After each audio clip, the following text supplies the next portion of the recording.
성도 여러분, 성경의 이야기가 뭔가요? 성경의 이야기는 한마디로 나를 높이는가 나를 낮추는가입니다. 요셉, 야곱, 아브라함 다 마찬가지예요. 모두 나를 높이는 사람에서 출발했습니다. 그런데 나를 낮추는 사람으로 변화되다는 것입니다. 성도 여러분, 사탄이 우리를 어떻게 유혹하는지 잘 알아야 됩니다. 사탄의 방법을 알아야 돼요. 사탄은 항상 내 감정, 내 뜻을 높이도록 이끌어갑니다. 나는 볼품없는 고양이인데 마치 나를 사자처럼 생각하고 착각하면서 살게 만들어버려요. 사탄이 유혹하는 방법이에요.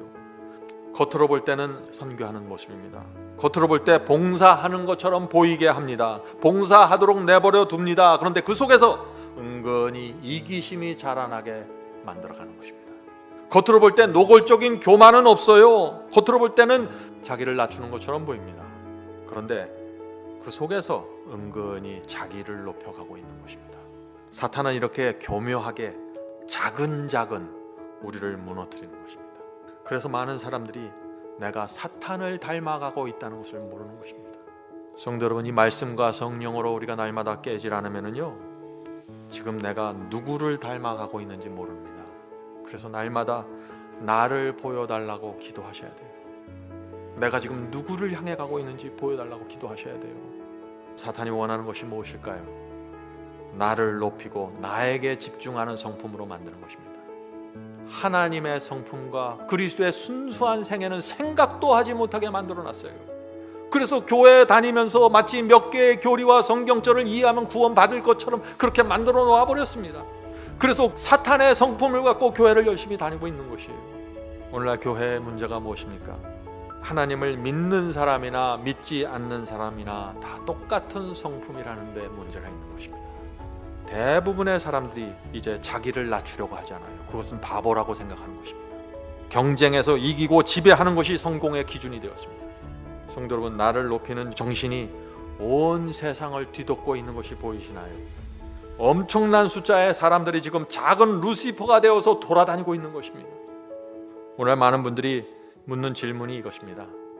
죄에 깊이 오염되어 있는 우리가 어떻게 나를 섬기지 않고 살 수 있을까요?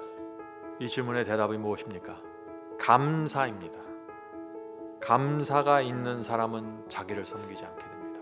내 영혼 속에 감사가 있으면 나를 높이지 않게 되는 것입니다. 자, 오늘 그 말씀을 살펴보죠. 신명기 26장 5절부터 10절입니다. 신명기 26장 5절부터 10절.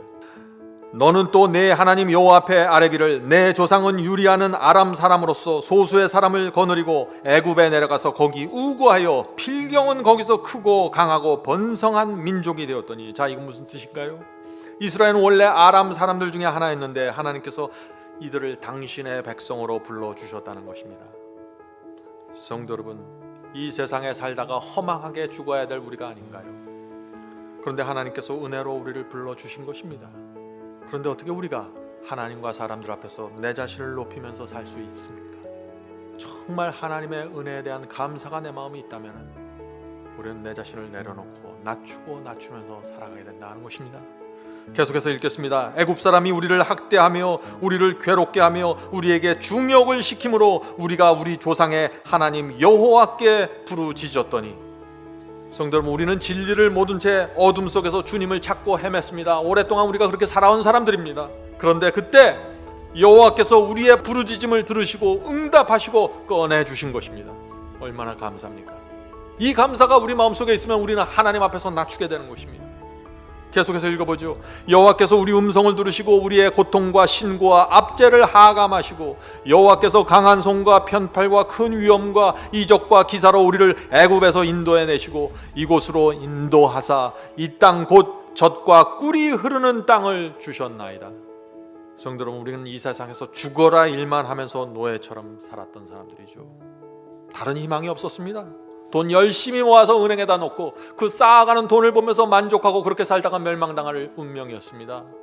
그런데 하나님께서 우리를 불러주셔서 여호와의 강한 팔과 강한 손이 우리를 건져주셔서 진리로 인도해 주신 것입니다. 내가 잘나서 여기 온 것이 아니라 하나님의 말씀의 그 젖과 꿀이 흐르는 땅으로 우리를 옮겨주신 것입니다. 그런 우리가 어떻게 나만 생각하고 나를 높이고 나를 섬기면서 살겠다는 생각을 감히 할 수 있을까요? 그럴 수 없는 것입니다. 은혜를 모르는 짐승이 아니라면 그럴 수 없는 것이죠. 성도 여러분, 그래서 우리가 정말 감사하면은 나를 높이고 섬기는 정신을 내려놓게 되는 것입니다. 왜 내려놓을까요? 감사하기 때문이죠. 만족하기 때문입니다. 내가 원하는 것이 다 채워졌기 때문입니다. 그래서 나를 더 이상 높이려고 애쓸 필요가 없게 된 것입니다. 무엇이 더 있어야 감사할까요? 여러분, 무엇을 더 얻으려고 높여지십니까? 가난한 집에 태어났든지 부잣집에 태어났든지, 성공했든지 내가 지금 실패했든지, 내가 지금 어떤 고생을 하고 있든지, 그건 중요한 것이 아닙니다. 중요한 것은 하나님께서 나를, 어둠 속에 있던 나를 건져서 빛으로 옮겨주셨다는 것입니다. 이것이 가장 우리 인생에 중요한 것입니다. 풍요로운 이 가나안의 말씀과 빛으로 우리가 인도함을 받았어요. 날마다 하늘에서 내려오는 말씀의 만나를 지금 먹고 있는 것입니다. 날마다 하늘 성소에 올라가 하나님을 만날 수 있게 되었습니다. 성도 여러분, 이런 특권을 가진 우리가 어떻게 나를 높일 수 있습니까? 높인다면은 많은 특권을 가졌던 루시퍼가 하나님 앞에서 자기를 높였던 것과 같은 정신과 성품이라는 것입니다. 야고보서 4장 6절 보겠습니다. 야고보서 4장 6절. 하나님이 교만한 자를 물리치시고 겸손한 자에게 은혜를 주신다 하였느니라.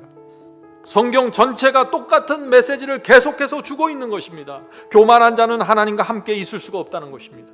그러나 자기를 낮추는 자는 하나님의 은혜를 받는다고 약속하고 있는 것입니다. 베드로전서 5장 6절 보겠습니다. 그러므로 하나님의 능하신 손 아래서 겸손하라. 때가 되면 너희를 높이시리라. 성도 여러분, 이 땅에서 낮추고 낮추면서 살아야 합니다.